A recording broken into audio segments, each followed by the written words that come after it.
monde, j'espère que vous allez bien. Moi, ça va super. Je viens aujourd'hui avec une nouvelle vidéo dans laquelle j'ai franchement pensé à cette vidéo. J'y ai longtemps pensé et je vais faire une vidéo dans laquelle je vais parler des challenges, challenge comme on aime le dire en français, et que les gens rencontrent ou que sûrement tu vas rencontrer si jamais tu décides de venir étudier aux États-Unis. Cette vidéo sera euh, sur moi, mon point de vue personnel. J'ai étudié ici, je suis arrivée ici en 2016. J'ai été au lycée et après le lycée, j'ai continué mes études à l'université. Je viens tout juste de finir mes études. Je viens tout juste de finir mon bachelor plutôt à l'université. Et j'ai tellement eu de questions venant de mes amis et juste d'autres connaissances aussi concernant les études à l'extérieur, spécifiquement aux États-Unis. Donc, pourquoi ne pas faire une vidéo dans laquelle je vais un peu parler de ça? Ok, où commencer? Bon, j'ai pas pris de notes, donc je vais juste parler comme ça. Ce qui me vient en tête seulement, je vais le mentionner. Tout d'abord, concernant les études ici, c'est beaucoup plus facile si tu viens ici pendant que tu es... Bon, quand moi je suis venue, moi j'avais fini ma seconde au pays. Je viens du Burkina, je suis née là-bas, j'ai grandi là-bas. Et quand j'ai quitté le Burkina, je venais tout juste de finir ma seconde.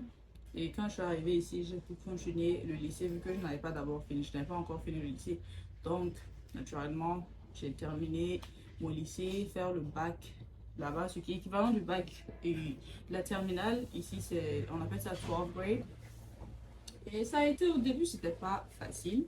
Sans vous mentir, au début, franchement, c'était l'une des choses les plus compliquées auxquelles j'ai eu à faire face, tout simplement parce que, bon, déjà la langue, j'étais pas non plus préparée au pays. Déjà, je savais même pas que j'allais venir aussi rapidement. Donc, c'était plus une surprise. C'était du genre, je vous parle, hein, j'avais juste 2 jours.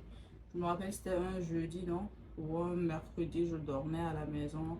À 2 heures du matin, j'ai reçu un appel de mon papa. Il me disait non, tu as 2 jours pour te préparer parce que tu viens samedi ou vendredi, un truc comme ça. Donc, je me dis, j'avais 2 jours carrément pour me préparer, avoir genre aller acheter mes valises, faire mes cheveux, en fait tout, parce que c'était pas un truc qui était planifié au fait. Donc, déjà voilà. Donc, j'ai pas eu le temps de genre faire de cours d'anglais, etc., etc. Et chaque fois quand je dis aux gens, quand ils m'entendent parler anglais, ils m'entendent parler en anglais plutôt, ils me disent, comment tu as fait? Tu as fait des cours, tu vas faire des cours quand tu es venu ici, etc. Et je dis non, non, non, j'ai jamais fait de cours d'anglais. Sans vous mentir, j'ai jamais fait de cours d'anglais, que ce soit au pays, que ce soit ici, jamais. Donc quand je suis arrivée, je me rappelle, je suis arrivée ici j'ai quitté le pays en septembre, c'était disons le 29 septembre, non? Si je ne me trompe pas. En tout cas, c'était vers fin septembre. Et je suis arrivée ici et je vous dis pas, quand je suis arrivée, même pas une semaine, en moins d'une semaine, j'étais inscrite à l'école, au lycée. Donc, j'ai pas eu à faire aucun cours. Et même si je voulais, franchement, l'une des choses dont les gens ne me disent pas, c'est que le pays est extrêmement cher. Et nous, on vit dans l'état de New York. L'un des états les plus chers des États-Unis, c'est New York. Ça, vous pouvez demander à qui vous voulez. La vie est tellement chère. Donc, imaginez faire des cours d'anglais ici. Ça va vous coûter plus de quoi? Plus de 500 dollars par semaine. 500 dollars, c'est quoi? Un truc de quoi? 300 000 francs par semaine pour des cours. Et franchement, c'est pas la peine. C'est beaucoup trop cher. Donc, moi, je suis juste allée. Mes parents m'ont encouragée, bien évidemment. Ils m'ont dit, bon, ce sera pas facile au début, mais c'est pas impossible. Donc, vas-y. Et puis, bon. Et puis, en plus de ça, tu as Dieu avec toi. Hein, donc, quand Dieu est là aussi, il y a pas vraiment de quoi avoir peur, quoi. Faut juste faire confiance à ton bon Dieu et puis, bon, aller, quoi. Non, ça a été comme ça pour moi. Je suis allée et je me rappelle le tout premier cours, c'était un cours de mathématiques. Les maths sont universelles, donc ça ne change pas vraiment. C'est juste que je n'arrivais pas à comprendre ce que la prof disait. Mais genre, concernant l'exercice, ça, je comprenais. Et je me rappelle, il y avait un Ivoirien dans ma classe. Lui, il avait été ici pendant des années. Il a même fait le primaire. Bon, pas le primaire. Avant le primaire, c'est le système est un peu différent. Ici, au fait, ils divisent un peu. Le primaire, c'est subdivisé, au fait. Donc, on peut dire le primaire. Donc, lui, il parlait très bien l'anglais et tout. Franchement, c'est pas quand il s'est introduit, il m'a dit qu'il est ivoirien. Je n'aurais jamais pu deviner qu'il était ivoirien. Donc, et il parlait le français aussi. Donc, on est devenu amis automatiquement. Il m'aidait vraiment, il traduisait ce que les profs me disaient. Mais le truc, c'est qu'on n'avait pas, toutes nos classes n'étaient pas avec les mêmes profs ou en même temps. C'est l'une des autres choses aussi ici. Donc, après mon cours de maths, je me rappelle, j'avais un cours de un peu comme un cours d'histoire géo. Et je vous dis, je suis calée là-bas. Quand le prof parlait, je ne comprenais rien. Que dalle, zéro. Oh Seigneur. J'ai dit, ah, j'ai dit, c'est ça là qui est l'anglais là. C'est que ça va chauffer ici. Parce que quand je vous dis, je ne comprenais rien, ça n'a rien à voir, absolument rien à voir avec l'anglais qu'on nous apprend au pays. Franchement, rien du tout, zéro. Donc, j'étais calée. Ça m'a un peu fait peur, sans vous mentir. C'était décourageant parce que je me disais, ah là, si ça c'est l'anglais, j'ai même pas eu. Là, genre, je flippais déjà, quoi. Donc, mais j'ai fait avec. C'était pas facile. Je me rappelle que juste avant de venir, j'ai payé un dictionnaire. Là, c'était un dictionnaire, peut-être. Si je trouve, je vais inclure dans la vidéo. Un tout petit dictionnaire qui traduisait de français à anglais.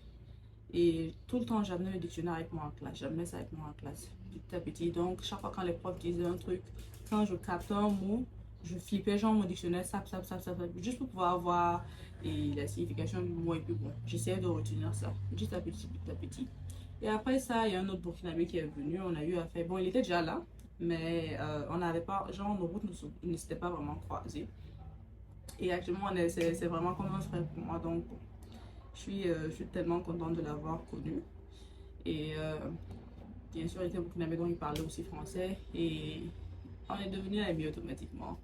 Et petit à petit, en l'espace de genre 3 mois, vraiment, je commençais à avoir et pouvoir genre avoir des conversations normaux avec les gens. J'arrivais à discuter.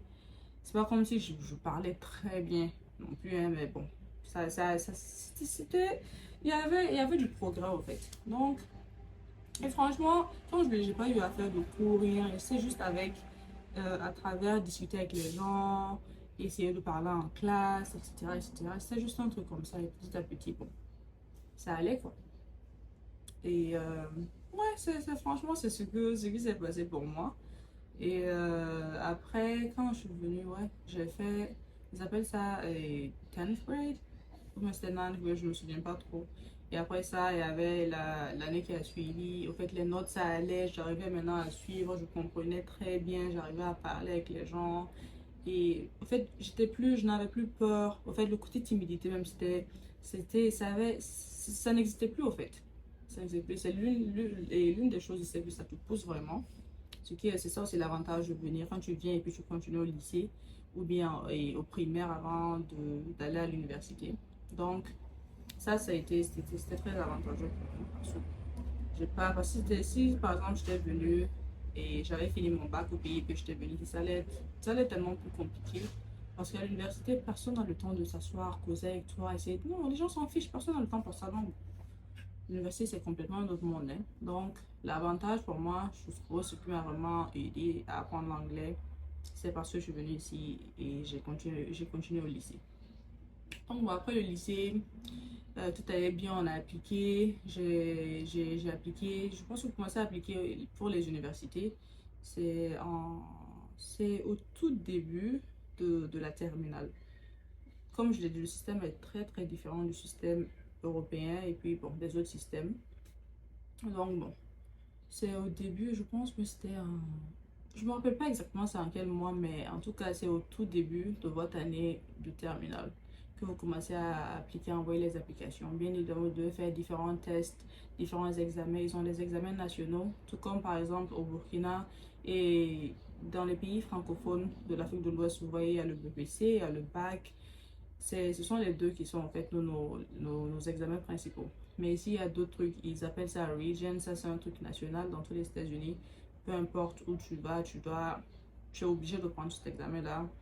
Ils ont, dans le lycée dans lequel moi j'ai été, on faisait un autre examen qui s'appelait, 4 autres examens plutôt, qui s'appelaient PBAT dans différentes matières. C'était en maths, en truc. Maths, sciences, pas sciences, mais on peut dire sciences, mais genre chimie. Et quoi encore? histoire géo, ou plutôt histoire, ils appellent ça social studies ici. Et j'oublie l'autre. Putain, j'oublie l'autre. J'ai dit quoi? J'ai dit maths. Et puis anglais. Voilà, puis anglais. Donc bon. Et puis, y compris, il y a un autre examen qui est aussi national qui s'appelle SATs. Et avant ça, vous devez faire, et j'ai oublié, franchement j'ai oublié, mais il y a différents examens.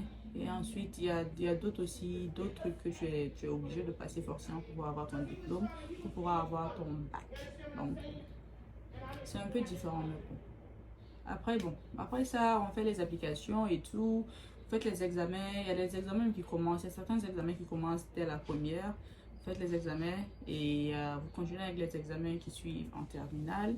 Et quand vous finissez tout ça, tu passes tout bien évidemment. Tu as ton diplôme et ensuite on fait la graduation et puis bon, tu passes. Mais en tout cas, avant même ta graduation, tu dois savoir, vu que vous faites les applications pratiquement au début de l'année, au début de votre terminale, et quand vous finissez, vous allez savoir dans quelle université vous avez été accepté, quelle université vous a rejeté, et tout ça c'est en fonction de vos notes. Les notes ici on appelle ça GPA, votre moyenne si on veut, et vos notes dans les examens, dans les différents examens et tout. Donc tout ça, ça compte.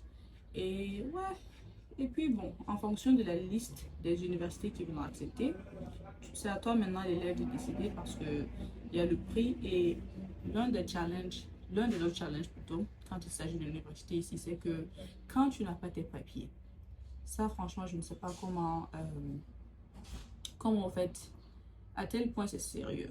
C'est l'un des trucs que les gens ne vous disent pas. Quand vous venez aux États-Unis, que vous n'avez pas vos papiers, il y a des papiers, il y a deux papiers immédiats dont vous avez besoin. Par exemple, le Social Security Number. Je pense que j'ai fait une vidéo dans laquelle j'ai parlé de ça, mais je vais mettre une photo d'un social pour voir à quoi ça ressemble. Le Work Authorization Paper, c'est ce qui te permet de travailler ici légalement. Et après, ça a vos statuts de trucs d'immigrant. Et dépendant de ton statut, si tu viens ici par exemple illégalement, ça c'est déjà un problème parce que tu es tellement limité. Tu peux même pas avoir les deux premiers papiers dont je parle. Et ça va vraiment te bloquer parce que je peux pas travailler. Et dépendant, même si tu as par exemple ces deux papiers-là, pour pouvoir aller à l'université, tu as besoin d'un statut spécifique d'immigrant.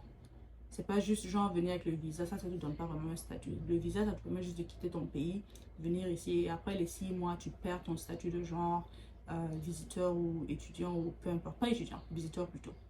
Mais quand tu viens ici avec... donc quand tu n'as pas ces statuts-là, l'un des statuts-là, il y a un truc qu'on appelle asylee, il y a réfugié, il y a le statut que tu as, on appelle ça permanent resident, si tu as ta green card. Et aussi le dernier statut, je pense que c'est... Il y a d'autres statuts, pas le dernier, il y a d'autres statuts que bon, je ne connais pas, dont je ne me rappelle pas. Et le plus important, le plus haut statut que bon, tout le monde cherche, c'est le truc, la nationalité. La nationalité, tu connais ça, soit tu es né ici, ça c'est normal, hein, ça c'est partout. Tu es né dans le pays, tu es automatiquement, tu as la nationalité de ce pays automatiquement. Mais il y a des, par exemple, si tu viens ici, tu peux devenir américain, avoir la nationalité américaine, mais c'est un long processus. Par exemple, si tu es venu avec le visa, déjà il faut appliquer, il faut monter ton dossier à l'immigration. Après ça, il faut attendre qu'on t'envoie une interview. Si tu passes l'interview avec l'officier de l'immigration, on te donne un statut dépendant du dossier que tu as monté. Et avec ce statut, maintenant, tu appliques par exemple la green card. Ça te permet, c'est un peu résident permanent des États-Unis. Tu n'es pas américain, mais tu es résident permanent. Donc, tu peux quitter le pays et venir comme tu veux. Et après, maintenant, la green card, je pense que c'est 5 ans après, si je ne me trompe pas, 4 ou 5 ans après. Et tu peux appliquer, faire l'interview, c'est un processus encore. Et pour devenir, pour avoir la nationalité, pour devenir américain ou américaine de nationalité. Donc, c'est ce qui se passe. Et ce que les gens ne réalisent pas, c'est que quand tu viens et que tu n'as pas, par exemple, quand tu viens et tu veux continuer directement à l'université, tu n'as aucun de ces statuts. Tu es venu avec ton visa, mais tu es venu en tant qu'étudiant. Il y a deux trucs. Tu es venu avec ton visa, tu veux continuer. Tu auras tellement de problèmes parce que tu vas devoir payer extrêmement cher. Et ça, c'est si on t'accepte. Et le truc, c'est que c'est pas toutes les universités ici, vu que nos diplômes, par exemple, au pays, c'est francophone. Donc, c'est pas toutes les universités qui vont accepter. Moi, personnellement, je ne connais même pas d'université qui va accepter ton diplôme ton bac, tu payes. Ouais. Désolée de vous dire ça, mais ouais. C'est pas toutes les universités qui acceptent. Et puis d'autres, quand ils vont t'accepter, c'est pas en tant que ça, ce sera en tant qu'élève international. Et ça aussi, ça te bloque. Tu ne peux pas, par exemple, travailler. Et quand je vous dis ici, moi, par exemple, je travaillais pendant que j'étais élève à temps plein, je faisais des jobs à temps partiel. Parce qu'il te faut ça, la vie est trop chère ici. Et quand, par exemple, tu es élève international, tu ne peux pas faire ça, tu es limité, vu que tu n'as même pas les papiers requis pour travailler légalement. Donc, on ne peut même pas t'employer si on voulait. Vous voyez un peu comment c'est bizarre et tout ça, les gens ne vous disent pas. Et en fait, je sais pas vraiment quoi dire parce que il y a beaucoup de choses. Le côté immigration plutôt, te bloque. Ça bloque les gens. Non, je vous dis, il y a tellement de gens qui viennent sans savoir tout le tralala, tout ce qu'il faut en fait pour pouvoir étudier ici. Parce que c'est pas tout le monde qui peut se permettre de payer des millions et des millions de quoi en France, CFA ou peu importe ton what currency comme on le dit dans le pays d'où vous venez. Ici, pour pouvoir en fait étudier, sans compter que bon, il faut se loger, il faut se nourrir, il faut se vêtir, sans compter, sans parler aussi de se soigner. Il y a tellement de choses que vous devez prendre en compte. Et quand tu n'as pas le statut requis, soit par exemple le statut d'asylum, le statut de réfugié, ou tu n'as pas la green card, mais tu n'es pas américain, mais tu ne peux pas, en fait, tu es bloqué de partout. Côté études, tu ne peux pas à moins que tu n'aies des millions et des millions de, disons, francs CFA pour pouvoir te permettre vraiment de payer, de vivre légalement sans devoir avoir à travailler, sans avoir à faire, juste pouvoir aller à l'école et puis bon, retourner à la maison, quoi. Mais la réalité, c'est que c'est pas tout le monde qui peut se permettre de faire ça. Donc, voilà, au fait, et l'une des choses que les gens ne disent pas. Côté immigration bloque énormément de personnes. Donc, quand les gens arrivent ici, ils se rendent compte que, ah, ils ne peuvent pas vraiment faire ça, ils ne peuvent pas continuer leurs études, ils sont obligés d'abandonner l'université et et de se trouver un travail parce que il faut qu'ils se nourrissent, il faut qu'ils payent le loyer, il faut qu'ils payent le wifi, leur téléphone et toutes les autres dépenses, toutes les autres charges. Donc, c'est ça en fait. Et le truc aussi, c'est qu'imagine, tu viens, tu quittes le pays avec ton bac, tu viens et ils n'acceptent pas le bac. Des fois, ils vont te dire de repartir, par exemple, au lycée, faire 1 an ou 2 ans, ou bien aller faire ce qu'ils appellent GED. Et c'est le GED que les gens appellent bac américain au pays. C'est pas vraiment le bac américain, ça n'a rien à voir avec le bac normal. Ça te permet juste d'aller à l'université si tu viens ici et que tu n'as pas, et que le bac de ton pays n'est pas accepté. Donc, tu vas aller faire 1 an ou 2 ans avoir le GED là et ça va te permettre de t'inscrire. Sans oublier que si tu quittes le pays et que tu viens, tu ne parles pas la langue avec ton bac. Tu ne parles pas la langue. C'est pas comme par exemple dans mon cas, je suis venue, je ne suis pas allée directement à l'université. J'ai d'abord été au lycée et ensuite allée à l'université. Donc je suis passée par le parcours normal de ceux qui vivent, de ceux qui sont nés ici. Vous voyez un peu? C'est différent de par exemple, tu quittes le pays avec ton bac, tu arrives, tu ne parles pas la langue. Et arriver à l'université, personne n'a le temps. Et ce qu'on ne te dit pas aussi, c'est que quand tu vas arriver à l'université, tu rates un semestre, tu rates une classe. Genre, tu ne passes pas une de tes classes, c'est comme si tu avais raté le semestre de cette classe. Le semestre qui va suivre, il faut venir et reprendre cette classe. Et c'est extrêmement coûteux. Quand je vous dis coûteux, c'est extrêmement coûteux. Donc, tous ces petits trucs-là, ça fait qu'on ne vous dit pas au fait. Donc, quand les gens arrivent, c'est une surprise, ils voient que non, genre, la réalité est différente, quoi. Et ils ne peuvent pas continuer leurs études, donc ils sont obligés d'aller chercher du boulot pour pouvoir survivre. C'est dommage, mais c'est la réalité, au fait. Donc, avant de venir, en tout cas pour continuer vos études, il faut vraiment, là, vraiment faire vos recherches. Je sais que le Burkina et plein d'autres pays en Afrique de l'Ouest ce sont des pays francophones. C'est par exemple au Canada, le diplôme est reconnu immédiatement et c'est beaucoup plus facile. Et en France aussi. Je parle parce que j'ai des amis là-bas et de la famille et j'ai un peu une idée de comment ça fonctionne. Mais ici, c'est différent déjà. La langue, c'est pas le même système. Là, c'est francophone et l'autre côté, enfin là, c'est anglophone, l'autre côté, c'est francophone. Donc, déjà, ça ne concorde pas. Donc, il y a déjà un truc, une limitation là. Et quoi d'autre, quoi d'autre? Bon, c'est un peu ça, quoi. C'est un peu ça. C'est pas pour vous faire peur, c'est pas pour vous dire ne venez pas, mais seulement avant de venir, il faut faire vos recherches, il faut avoir un plan, il faut savoir que ce ne sera pas facile. Enfin, il y a des gens franchement, que je connais personnellement qui ont eu à faire des dépressions, qui ont eu à... Franchement, ça n'allait pas, hein, ça n'allait pas mentalement, ça n'allait pas, aucun aspect au fait n'allait, tout simplement parce qu'ils sont venus. Et soit les gens leur ont monté d'autres trucs et ils arrivent et la réalité est complètement différente. La réalité est complètement autre chose.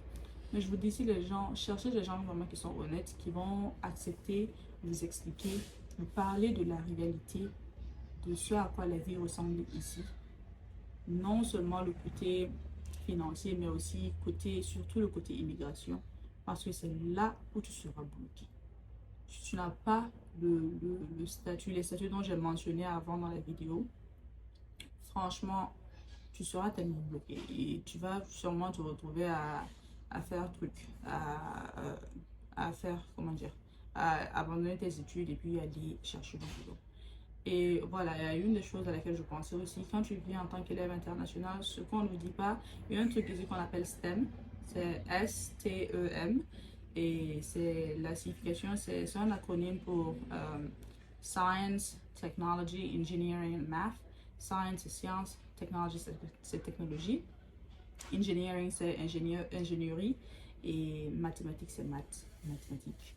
Et quand au fait tu viens en tant qu'élève international et que ta filière se retrouve en tant que le STEM là ça va. Là quand tu finis tes études, tu as beaucoup plus de chances d'être engagé.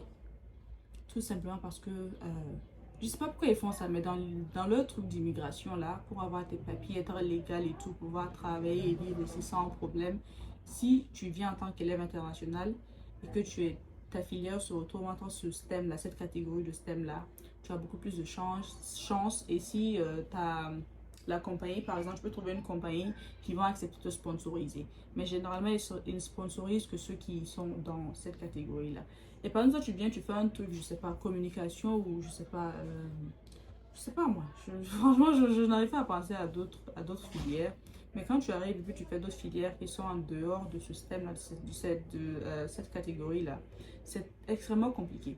Tu te retrouves, tu finis tes études et tu peux avoir du boulot. Donc, qu'est-ce que tu fais? Tu es obligé de repartir dans ton pays. Et je pense même que, d'après ce qu'on m'a dit, c'est que c'est comme ça que ça se passe. Et même ceux qui sont dans cette catégorie, si tu arrives à trouver une compagnie qui va accepter de te sponsoriser, parce que toutes les compagnies n'acceptent pas de sponsoriser les élèves.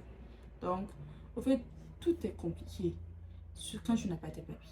En cours, c'est ça. Quand tu n'as pas tes papiers, non, mais les challenges auxquels tu auras à faire face, oh Seigneur, c'est dommage, mais c'est la réalité des choses. Donc, bref, c'était ma petite vidéo. C'était plutôt longue vidéo. Ouais, franchement, j'ai eu beaucoup de questions concernant les études. Tout le temps, on me demande comment ça tu as fait, tu as fini avec ton bachelor, comment tu as fait, etc. Avoir tes stages et tout. Peut-être que dans les prochaines vidéos, je vais parler de, je sais pas, par exemple, quand tu es ici, tu es étudiant, genre, sur tes papiers et tout. Comment est-ce que, genre côté stage, ou comment est-ce que ce que tu devrais faire pour te préparer avant de finir tes études pour au moins t'assurer un boulot dans ta filière, dans ce que tu as étudié.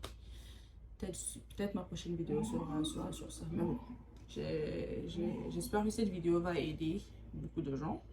J'espère que ça va répondre à quelques de vos questions. Et si vous avez des questions, laissez-les dans les commentaires. Je vais essayer de répondre. Ou si vous avez des idées aussi, ou si vous avez juste des questions, ou si vous voulez voir une vidéo concernant des trucs spécifiques, laissez les commentaires, laissez-les dans les commentaires et je vais essayer de les adresser. Donc bon. Bref, j'espère que cette vidéo vous aura plu. N'oubliez pas de liker, de partager, de souscrire et de commenter.